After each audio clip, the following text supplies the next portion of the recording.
About 2 months before I started this YouTube journey, a company known as Worker Blaster or Worker Mod would change the world of future flywheel blasters with a delivery of the Worker Nightingale. Today we're going to do a little retrospective and find out what was so special about this neat little blaster.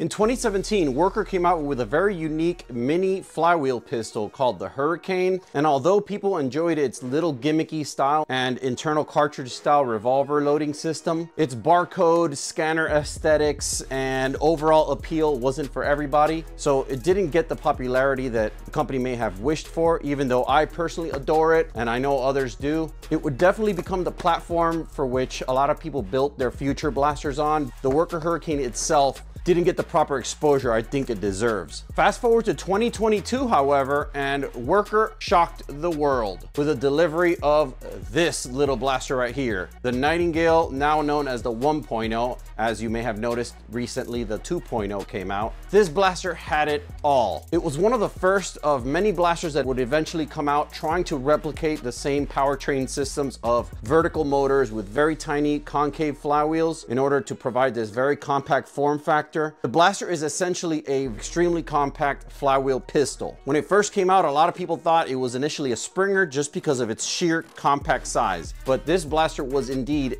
a flywheeler, and it was a very good one. It introduced a new proprietary Worker mag, which is considered the Slim Talon or the Nightingale Talon mag. It's basically the Nightingale's own magazine form factor. This did not really hurt the Worker magazine and ammo ecosystem, as you would eventually find out that a lot of people started manufacturing blasters that accept this magazine style. Initially, there was two offerings for this blaster. There was the neodymium magnet motor or high power Nightingale, which is this one that I have here. Very smooth mechanical semi-automatic action here. And then there was a low power version with just the basic Worker 130s, which were recommended for 2S, but could also be ran by a lower current draw 3S without harming the motors too much. Of course, the neo magnet motor Nightingale natively accepted high power 3S lipos, but could also run anything lower than that. Later in 2023, there was a fully automatic version, which was not select fire, but you could always order select fire kits for the standard Nightingale, available from Worker and third-party sellers. The fully automatic Nightingale, I believe, had natively the neo magnet motors and had a very high rate of fire. I've played with a bunch of friends of mine who have them. They're lots of fun. Of course, you empty out your mag in a very quick time frame, so it does have its style of play. There's always trigger discipline to be able to pop off semi shots, but of course, if you have a full auto, you use it for full auto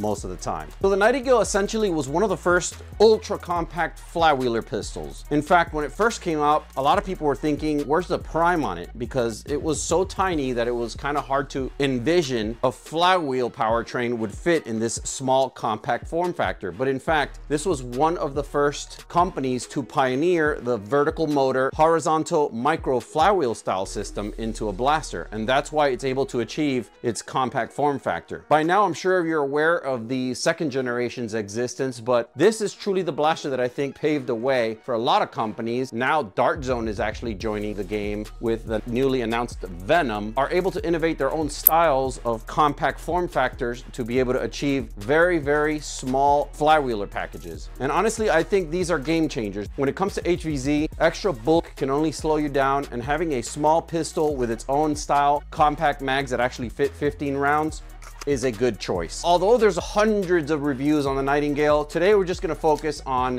the highlights of what I think make it still stand out and be relevant in today's day, and a few quality of life changes that you can do without too much expense to make it better or adaptive in different circumstances. There's not too many cons to this blaster. One of the few things I would consider changing, and this is just a convenience, if you're on the field for a long time and you're not gonna be able to get to your little tool bag or toolbox, is the battery door. If this is gonna be run as a primary, you're probably gonna be changing batteries throughout the day. You probably wanna have a thumb screw, so you could be able to swap batteries at any point without hassle or having to whip out an Allen wrench or losing the screw even. Another thing I would suggest, The holster that it comes with is pretty decent. However, the blaster is very loose in the holster. I think at Maryland Mayhem, I kept dropping my blaster when I would try to run away from a zombie because that fitment is very loose. I actually had to rely heavily on this included bungee cord, which is really good. I would strap it at one of my rear belt loops, so when the blaster would fall, it wouldn't impact the ground. It would kind of just bungee off. And this kind of saved the day, so I'm glad they introduced this. But in order to compensate for that problem, just a couple loops of electrical tape here on the trigger guard,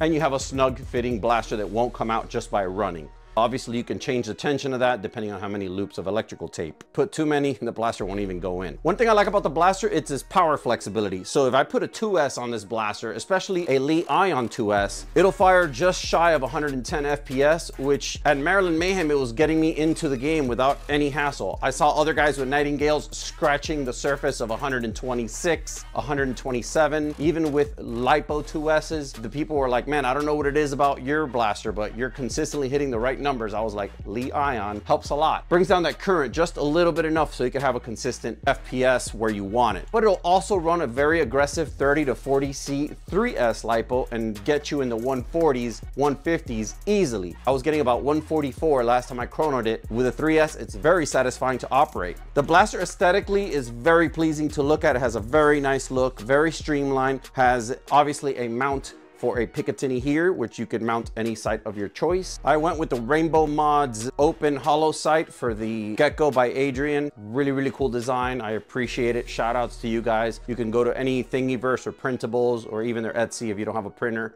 Order it from them. I really like this. It's the perfect sight for a blaster like this. Flywheelers are never going to be surgically accurate, so having an open sight to just give you that general field of impact is very helpful. Speaking of accuracy though, I have to say, for being a flywheeler, this blaster still gets away with some very, very nice accuracy for what it is, I would say. Now, to give you even further FPS leverage and flexibility, I incorporated a little built-in P-car barrel that you can replace the factory's clear barrel with, giving you an orange aesthetic in the front of the blaster, as you can see here. It also adds a little bit of spin to the dart for extra accuracy, but it also slows it down. I think King of Games had asked me if this also has a side benefit of slowing the dart down for a lower FPS. And the answer is yes, it does. If you're an owner of only 3S LiPos and you don't have any 2S LiPos, you could totally install this little barrel, totally lower your FPS using this if you're not able to do it on the power side. The blaster just has some really neat features. It has an on and off switch here in the back, so your blaster doesn't go off when it's in your bag while you're travel. Comfortable and very tactile rubber grip here. Although it's loose on the handle, it's very snug